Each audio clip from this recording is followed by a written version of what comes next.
Well, hello, my lovelies. It's Janet Perez with the Painted Saguaro coming to you with the Paint Couture paint page to show you how I created the look on both this nightstand and matching dresser. I created this look using all Paint Couture products mainly, along with an IOD transfer and some Annie Sloan wax. So stick around and I'm going to show you how to do this. First off, I used a raised stencil on the sides of both of these pieces, and because of the curved Bombay style shape of these, along with the odd camera angle, because this dresser is literally huge, it's 72 inches long, I wanted to show you how to create a raised stencil on this cabinet door. So I'm using the embossing medium from Paint Couture, and I'm just slathering some on to this stencil, which is, I believe it's a redesigned stencil by Katja, and putting it on here. I've taped the stencil down to the cabinet door after cleaning it completely, and I'm using a pastry scraper, a bowl scraper, but you can also, if you don't have one of those, you can use a credit card or a casino card or whatever you might have that's stiff and can scrape the product across the stencil. And you just want to make sure that you're getting good contact between the stencil and the surface of your wood to make sure that you're not getting any leakage. Honestly, a lot of times what I'll do is I'll use an Easy Tack adhesive spray, spraying the back of the stencil, letting it dry for a couple of seconds, and then pressing that down really firmly against the furniture piece or the board or whatever it is I'm stenciling. And that will give you great adhesion so that you don't have to worry about any small pieces of the stencil lifting as you're scraping your product across the stencil. So this embossing medium is fantastic for raised stencils. It spreads super great. It's just the right texture for creating a raised stencil. It takes about an hour to dry, and it is beautiful. Now you'll see I didn't go all the way to the edges because I was just using this as a demo product, so please forgive me, but you'll see how beautiful that looks. And I'm just wiping off the edges because I got some over the top of the frame edge of this cabinet door. But this is my favorite stencil product for raised stencils I've ever used, ever. So now we're moving on to the dresser itself. This is a 9-drawer dresser. Like I said, it's absolutely massive. I've already primered it with the Primer Plus product by Paint Couture. And now I'm using Tuscan Sun, and I'm just applying it randomly over areas on the dresser. And I'm just going to show you the left side portion of this. I'm not going to show you the entire piece because I'm repeating this process over the entire dresser. I've already done the raised stenciling on the sides, and so you can just imagine that basically I'm doing this same look over the entire piece, okay? So now I'm using the color Coral Passion, which is one of the chalk style paint colors, and just kind of filling in some of the white primered areas with this color. And again, no rhyme or reason to this. I just want to sort of fill in the backdrop of this piece with these colors because they're going to peek through that finished blue finish that I'm doing. And now I'm adding Firelight, which is like an amazing orange color. It's so bright and vibrant. I love it. So as you can see, I've done the entire piece like I said I was going to do. And now I've grabbed my Opal green. It's not a green so much as it is sort of a teal, a really dark teal blue, and it's my new favorite color. That is Peacock, which is slightly different than Opal green. And then we've got vintage Flair, which I'm going to use as sort of my highlight color in the center of the drawers and the center of the sides. So I'm starting off with that opal green, and I'm using a 50-50 mix of white vinegar and water and using it as sort of a wash. And what the vinegar water mix does is it helps kind of break down the consistency of the paint. So it doesn't act the same as just plain water, where plain water will make it drip more and give it a different consistency. I suggest if you've never tried vinegar water that you play with it a little bit and see the different results that you'll get with it.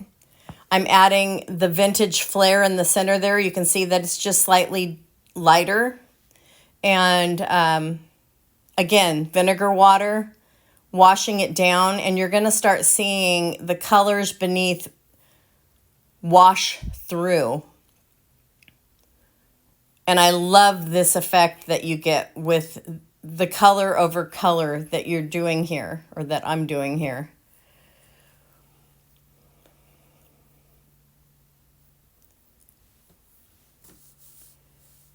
So again, I'm just using 3 colors here. And really, if you just wanted to use the 2 colors, opal green and vintage Flair would probably suffice.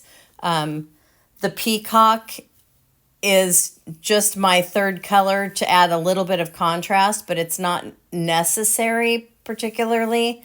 I just like it to add a little bit of extra interest. So you can see those colors coming through here, and I love the effect that I'm getting.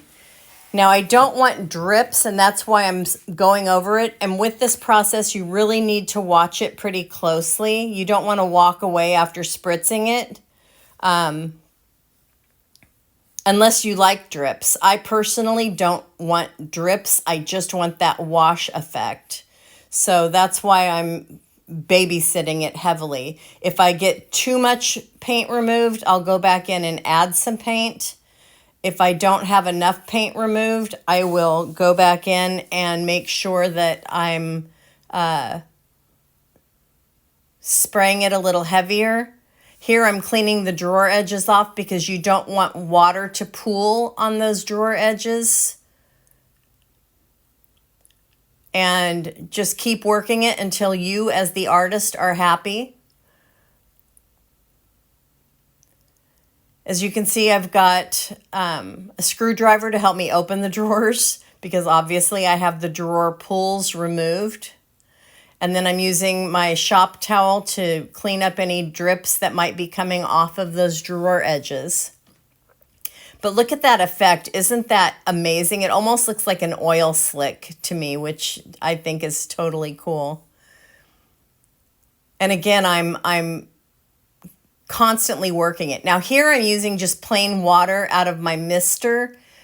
Simply because I don't want to move the paint too much. I just want to move it slightly, and that's why I picked up my mister bottle. Now see, I added a little bit more paint there because a little bit of the paint moved a bit too much. So again, you as the artist are absolutely able to determine exactly how much paint you want off or on. And it's entirely up to you how you want that piece to look. Those drips are coming off the drawers, and that's why I'm really watching the area between the drawer spaces. So I've got the entire piece done, and now it's time to place my IOD transfer. And I have it offset a little bit at first because I realized I wanted to center the transfer based on the middle drawers, not the outside drawers.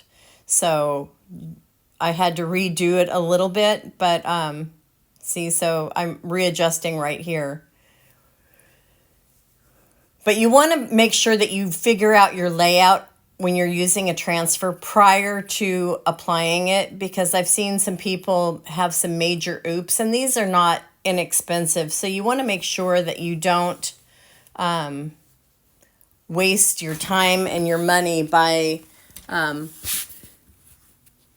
not applying them correctly, because that's not worth your time or your investment. So here I've got the entire piece laid out according to how it's supposed to be laid out, and I'm starting on my first piece. Now I'll show you how I cut that in just a second, so bear with me. But basically, when you've got multiple drawers, you don't want to like stick the entire piece on there and try to lay it down. You want to cut it piece by piece, or at least I do, because otherwise you're going to have tears, you're going to have a lot of mistakes and oops. So I'm showing you here, first off, you can see how you can tell when the transfer is adhered, how it goes completely opaque on that sheet, and how easy it lays down onto the furniture piece. And I might also add that I sealed this piece with one coat of my flat top coat from Paint Couture prior to applying my transfer, because you always want to seal your piece before applying your transfer. So I forgot to mention that as well. So here I'm taping it down, leaving that gap for the drawer space.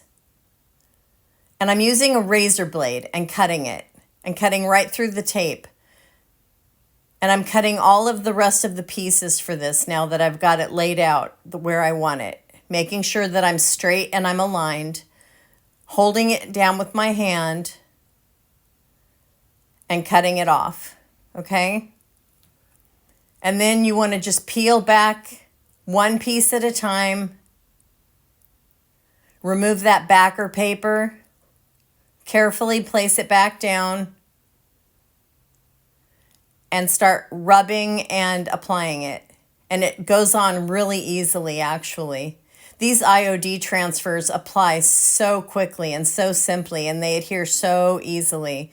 I love them. And I love this transfer. I think it's one of the most beautiful they've ever created, quite honestly.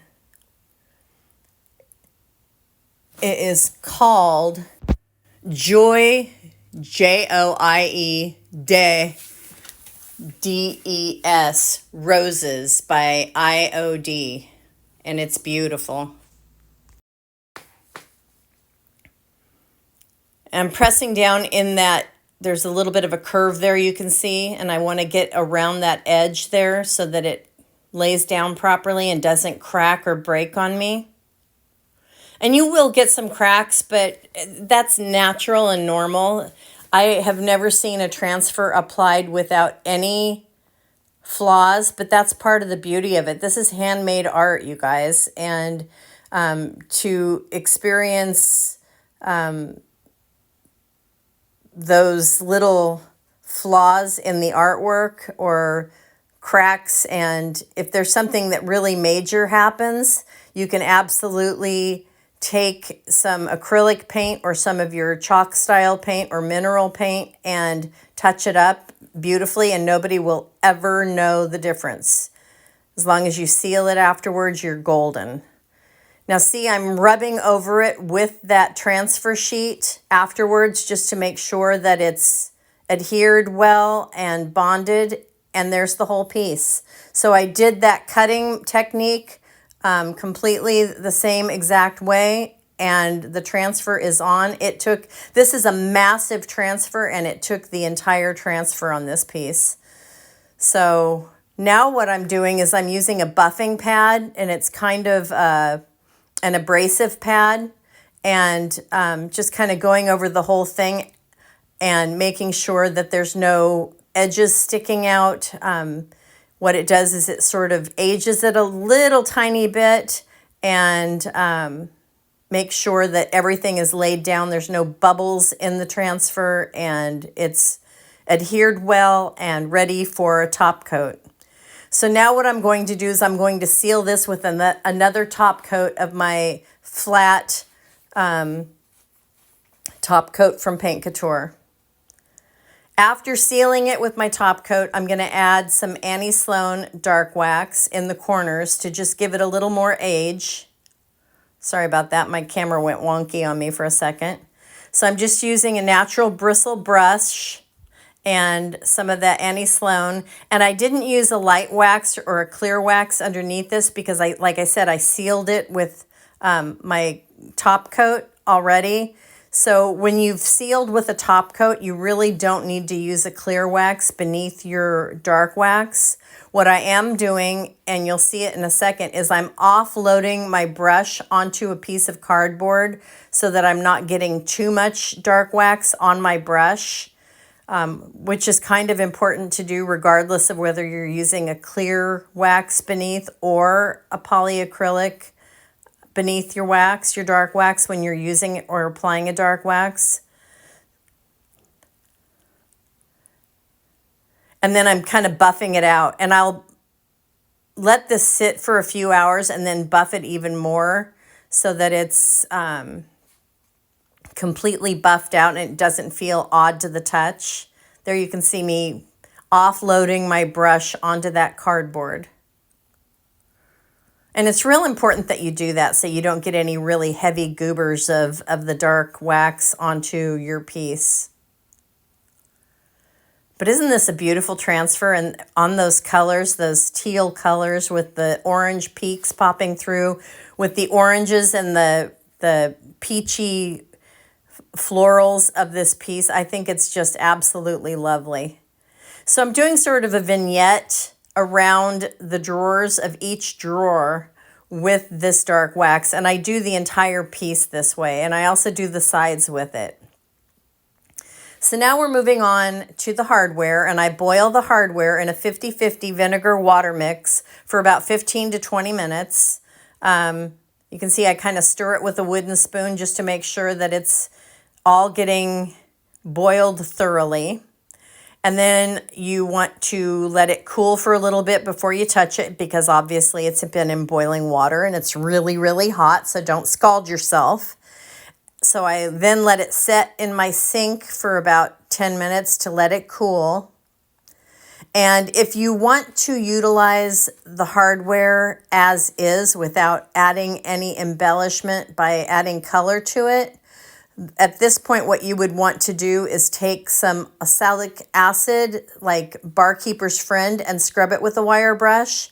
But all I did was scrub it with a wire brush by itself because I was going to paint it. And what I did was I used some of my gold mine, some of my silver ice, and some of my bronze Luxe metallic paints and painted the hardware.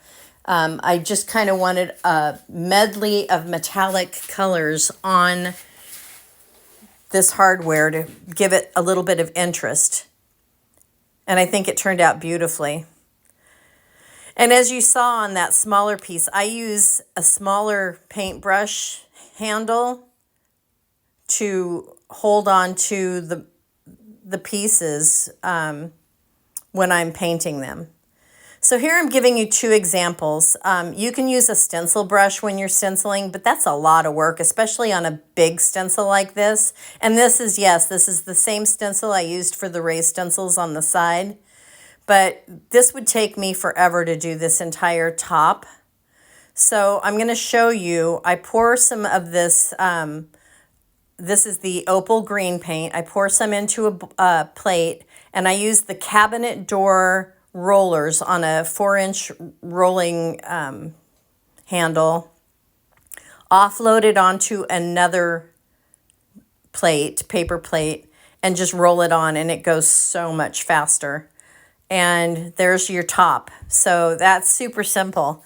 What I'm going to do next is I'm going to mix some of my espresso Paint Couture paint along with some of my clear glazing gel, and I do about 2 tablespoons of my espresso paint in with about a half a cup of my glazing gel and maybe about a tablespoon of water, and I spread that on top.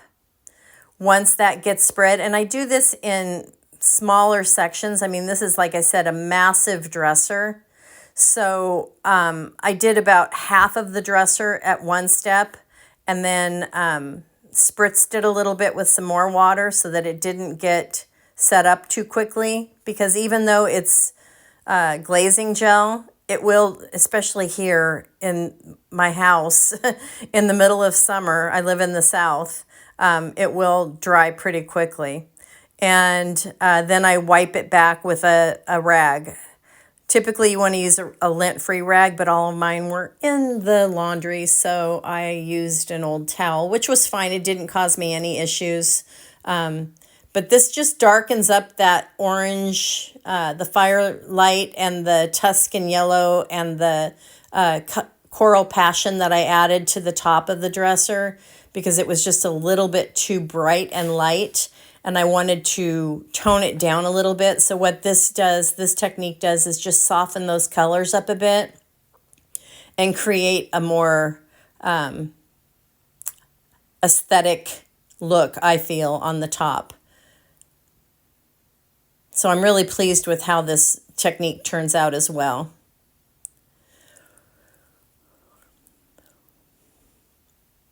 So you wipe that down, and then I sealed the top as well after the glaze dried. I allow glaze to always dry for at least 24 hours before I seal it.